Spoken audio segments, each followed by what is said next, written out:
Okay, here we are again. It is now 2:30 in the morning, Saturday night. I got home in the morning. I was so tired. I started to watch a video and fell asleep on the spot. I didn't go get anything to eat, and I had nothing to drink. And then I woke up about half an hour later and went to sleep.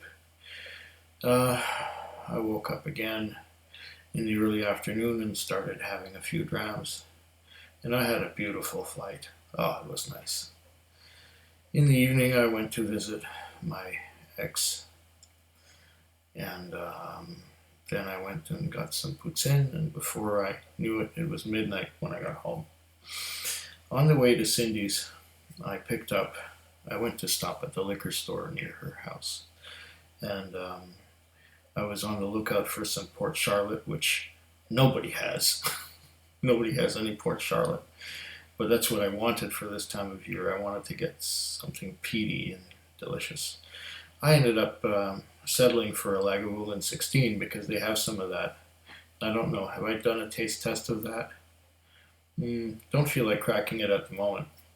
But I was also recommended this one here. It's a blended Scotch whiskey.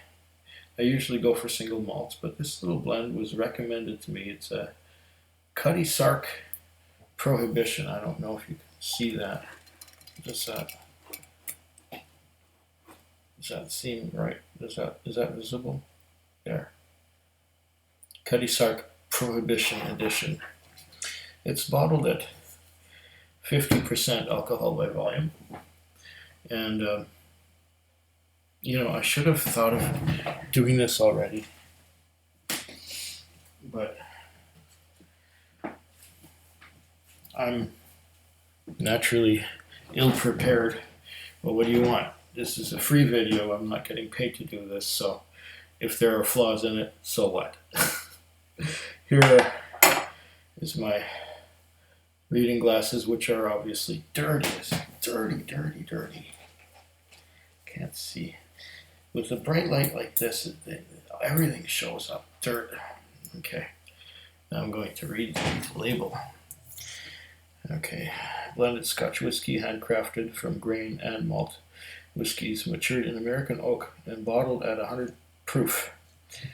Distilled, blended, and bottled in Scotland. 50% alcohol by volume, 750 mils. Cutty Sark Prohibition Edition has been carefully blended in the traditional way from mature malt and grain Scotch whiskies, and then bottled at 100 proof. Full flavored and challenging, massive notes of cracked black pepper and toffee, with hints of vanilla, allow you to drink this full-strength whiskey straight, as the free-spirited would have done in the 1920s, or add a shot of water to tame its rich, rugged, and authentic full flavor.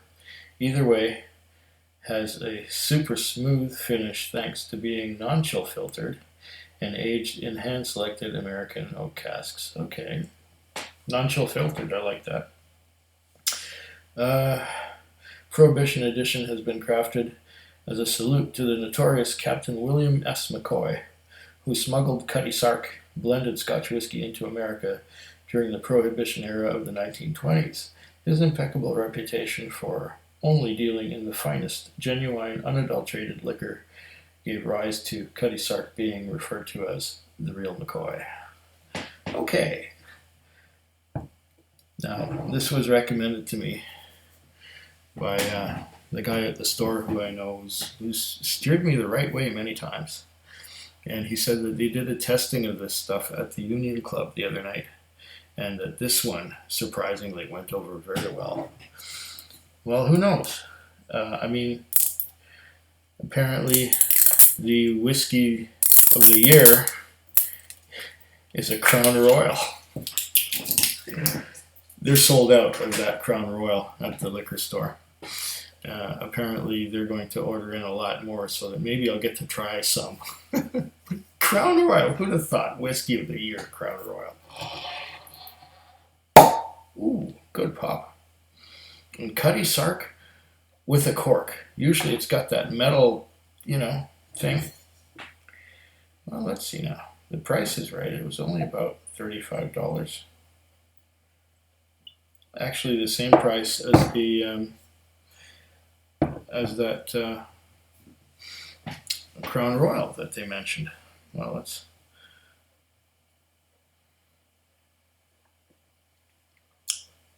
wash the mouth out with clean water.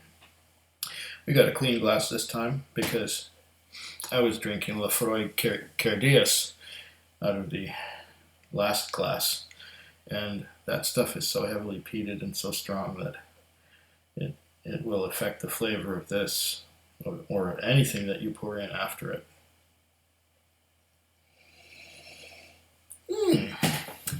Butterscotch toffee. Getting a hint of bananas. Brown sugar. A little bit of brown sugar.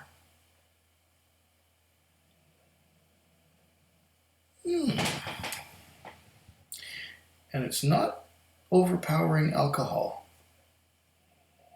Lots of toffee. Toffee. That has a nice aroma to it. Very nice. I'm not getting any pepper on the nose. Maybe a tiny bit. Yeah. It is a nice nose, though. You can tell it's not all malt. You can tell that there's some grain whiskey in there.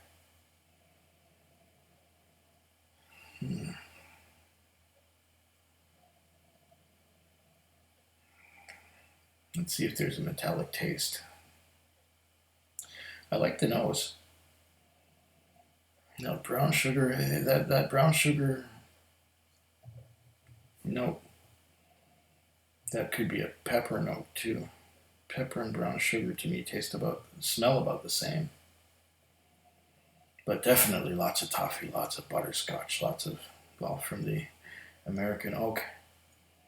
Now, was it virgin American oak? It doesn't say virgin American oak. This could have been American oak that had contained bourbon or rye earlier. And yeah, hand-selected American oak casks. So the American oak is probably first fill.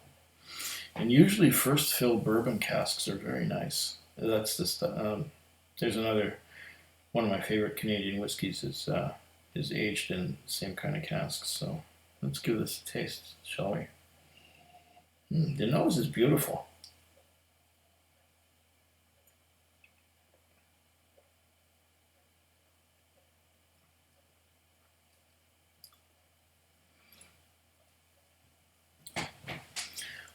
Oh.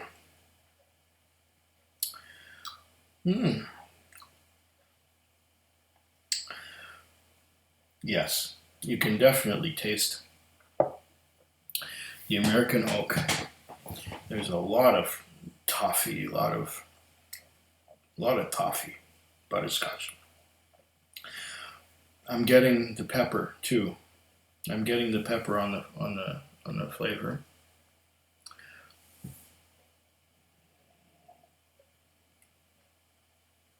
This is an interesting dram. It's strong. It's strong. Now I'm getting the effect of the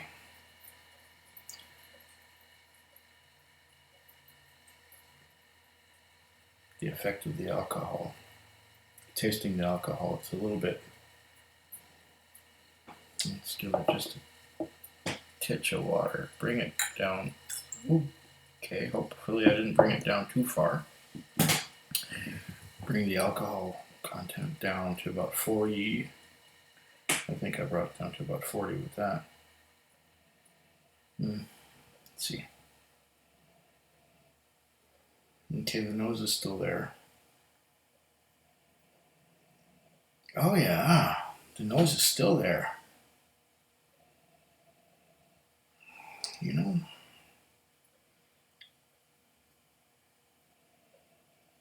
it's nice, very nice.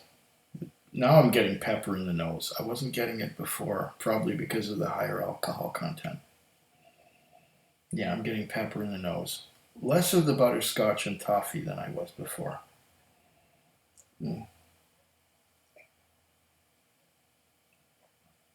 Mm.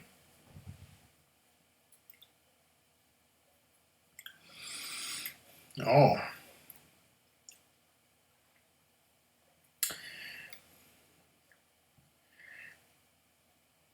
I'm getting a little bit of that metallic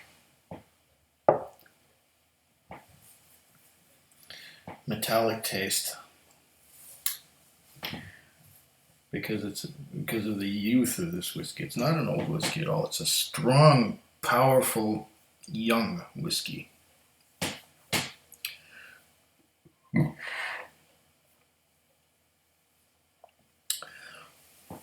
Yeah.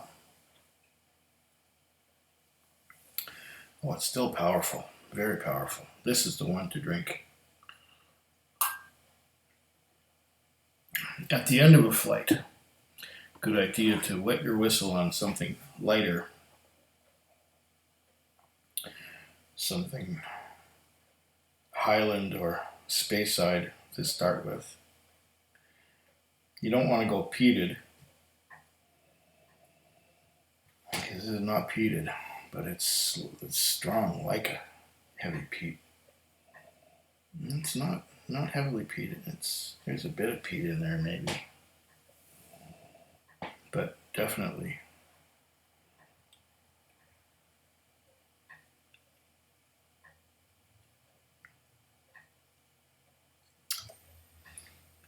not weak. Very interesting. Very interesting little blend.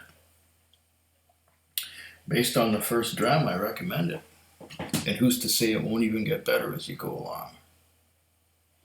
Until next time, sláinte. Food Quig. Food Quig. Food Quig.